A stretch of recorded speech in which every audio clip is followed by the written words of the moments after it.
8 গোল 2 তারকার এখনও অন্তত যে দল ফাইনাল খেলবে অন্তত 2টি ম্যাচ তো খেলবেই। এমবাপ্পের দল 2টি ম্যাচ খেলতেই পারে, সেমিফাইনাল এবং ফাইনাল। আর্জেন্টিনার Messi quarter final, semifinal, final, যদি ফাইনাল পর্যন্ত যায় 3টি ম্যাচ খেলতে পারবে। এই 2 তারকার লড়াইটা কিন্তু দারুণ জমে উঠেছে, সমান তালে এগোচ্ছেন। যদিও এমবাপ্পে 1 ম্যাচ বেশি খেলেছেন, মেসি 1 ম্যাচ কম খেলেছেন, কেননা কোয়ার্টার ফাইনাল এখনও আর্জেন্টিনার হয়নি। 8 গোল 2 জনেরই। গত বিশ্বকাপেও 8 গোল করেছিলেন কিন্তু কিলিয়ান এমবাপ্পে, মেসি ছিলেন ঠিক তার পেছনে 7 গোল করে। এবার মেসি নিজেকে টপকে গেছেন, 8 গোল করেছেন। এমবাপ্পেও নিজেকে সমান উচ্চতায় নিয়ে গেছেন, 8 গোল। এমবাপ্পের গোল এখন 20টি বিশ্বকাপ গোল, 3 আসর খেলে মাত্র।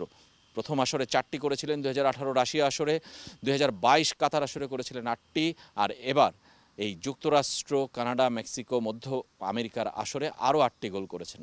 আর অন্তত 2 ম্যাচ আছে, যেটা বলছিলাম এমবাপ্পের ফ্রান্সের।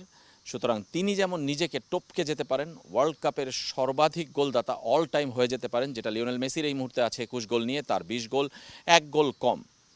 আবার মেসিও কিন্তু নিজেকে ছাড়িয়ে যেতে পারেন, এমন জায়গায় নিয়ে যেতে পারেন এমবাপ্পে তাকে ছুতেই পারলেন না। সব মিলে কিন্তু দারুণ লড়াই। তবে এমবাপ্পের জন্য কি একটু দুঃসংবাদ, তিনি যে আজকে ইনজুরিতে মাঠ ছেড়েছেন মাঝপথে, তিনি কি খেলতে পারবেন সেমিফাইনাল? হয়তোবা একটু মনে প্রশ্ন আছে ফ্রান্স সমর্থকদের, কিন্তু ম্যাচ শেষে এমবাপ্পে কিন্তু নিজেই বলেছেন তিনি দারুণ ভালো অনুভব করছেন। কোচ দিদিয়ের দেশও তিনিও কিন্তু ম্যাচ শেষে সংবাদ সম্মেলনে বলেছেন এমবাপ্পে ফিট আছেন, সেমিফাইনালে তাকে পাওয়া যাবে, পুরো দমে পাওয়া যাবে, পুরো ম্যাচ তিনি খেলার মতো ফিট। যে ডান পায়ের পাতায় একটু ব্যথা পেয়েছিলেন সেটা এমন কিছুই না। সুতরাং এমবাপ্পে খেলছেন সেমিফাইনাল, সেটা নিশ্চিত।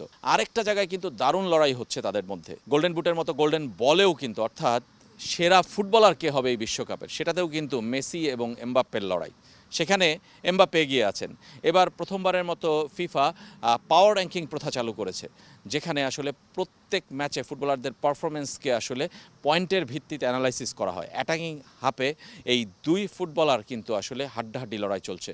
8.98 এমবাপ্পের স্কোর আর 8.27 লিওনেল মেসির স্কোর।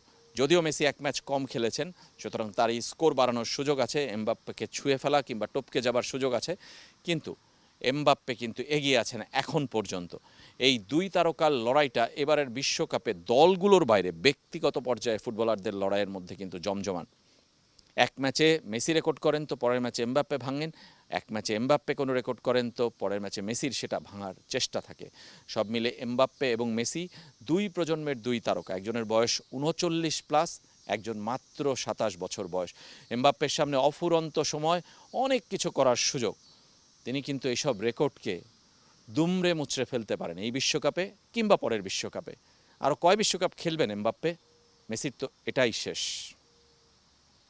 সেন্সিটিভিটি আমার নাই, আছে হোয়াইট প্লাস প্রো সেন্সিটিভ। দাঁতের সেন্সিটিভিটি ভুলে খান মন খুলে।